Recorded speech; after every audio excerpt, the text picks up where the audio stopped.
Sergey Lavrov. Shortly before the summit, the new Prime Minister of Japan proposed creating an Asian analog of NATO. According to him, without this association, new conflicts may arise in the region. In your opinion, what conflicts may threaten this region? And how can they be prevented? Any militarization? Any ideas about creating military blocs always carry the risk of confrontation, which may turn into a hot phase. As for Japan specifically, we are seriously concerned about the militarization of this country, or rather, the remilitarization of this country. Having forgotten the lessons of World War II, the Japanese leadership is pursuing a course of increasing defense spending, modernizing basic doctrinal documents,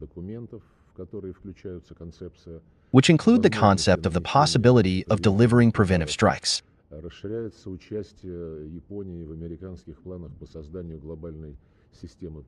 Japan's participation in American plans to create a global missile defense system with the possibility of deploying medium and shorter-range land-based missiles on Japanese territory is expanding.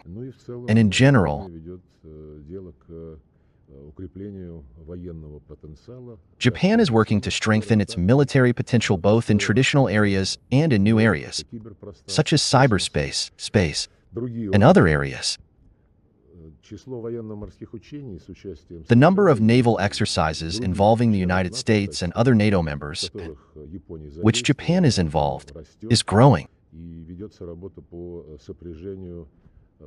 And work is underway to link narrow block formats. One of them is Japan, South Korea, and the United States. Another bloc, which is also currently being formed, is the United States, Japan, and the Philippines. And of course, today Japan openly declares its readiness to participate in joint nuclear missions with the Americans. It declares its interest in joining the AUKUS project. The risks associated with this are well known.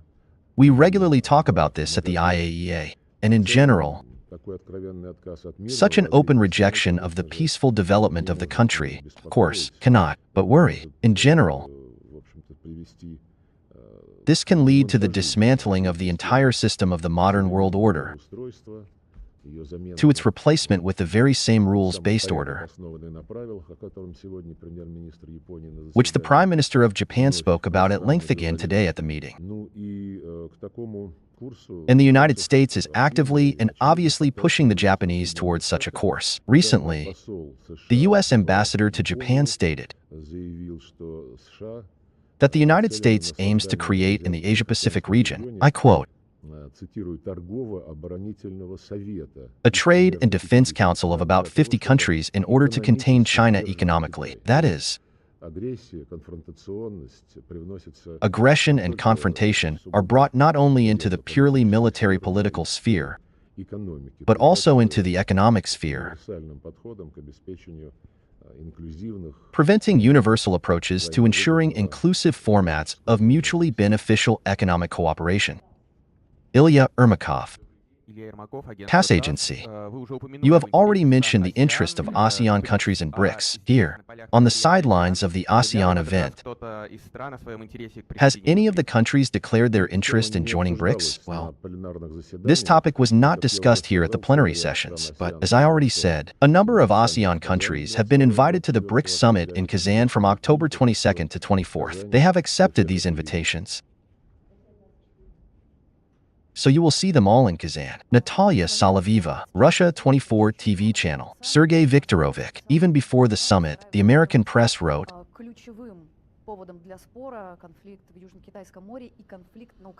that the U.S. would try to make the conflict in the South China Sea and the conflict in Ukraine the key reason for the dispute. Did they succeed? Well, such an attempt took place. This attempt did not find any response among the ASEAN members. Participants from the Western group, of course, including Japan, New Zealand, Australia, echoed the American theses. But I repeat once again, at this event it had no practical effect. In real life, the United States is building military political alliances of a closed bloc nature. Of course, This is aimed at containing China and Russia.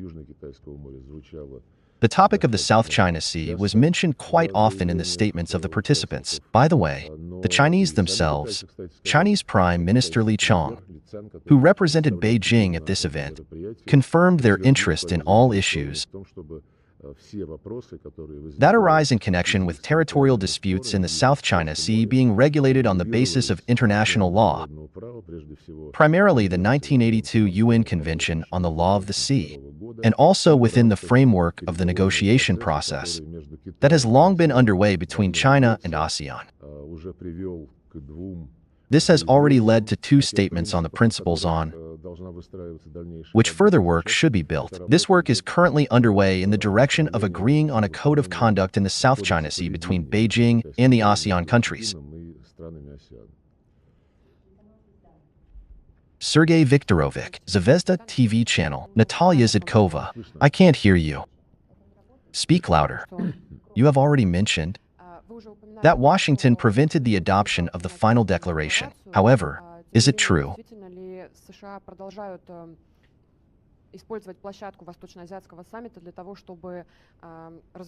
that the United States continues to use the East Asian Summit platform to deploy this platform for its own interests as a battlefield between China and Russia?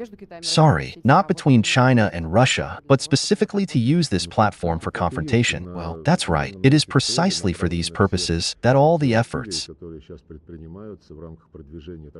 that they are currently making in the context of promoting the so-called free and open Indo-Pacific region are aimed. This slogan is paradoxical, given that all the practical steps of the United States and its allies are aimed at closing themselves off from Russia and China and pulling as many ASEAN members as possible over to their side. In particular, Washington is actively courting the Philippines. That is, of course, there is no talk of any open Indo-Pacific region in the concept that the United States is currently guided by. When today the United States and its allies unanimously confirmed their commitment to the central role of ASEAN in developing cooperation in this region, of course, to put it mildly, they were being disingenuous,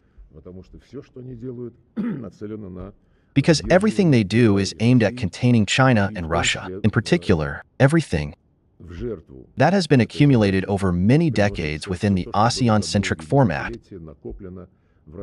which was convenient for everyone and which took into account the interests of everyone, is being sacrificed to this task. So, the destructive nature of the actions of the United States in this part of the world is obvious.